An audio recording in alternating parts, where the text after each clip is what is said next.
Do you believe in magical forests where trees whisper secrets? Liam didn't, until he discovered one hidden from the world. This is Liam, a curious boy who loves exploring. One day, he stumbled upon a magical forest where the trees could whisper and glow.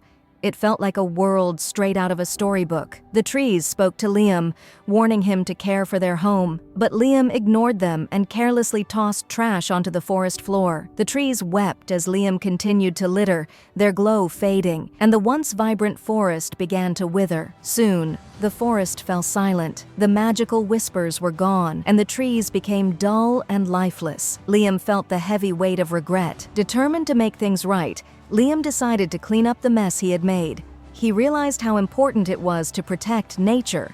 He started picking up every piece of trash, restoring the forest bit by bit. The trees began to regain their glow and smile once more. Not stopping there, Liam planted seeds to bring new life to the forest. With every seed, hope began to grow. The forest bloomed again, alive with vibrant colors and magical whispers. Liam had earned the gratitude of nature itself. Now, Liam knew the value of respecting the environment. He vowed to always protect nature and inspire others to do the same. Remember, respect nature, and it will nurture you. Together, we can help the world thrive, just like Liam did.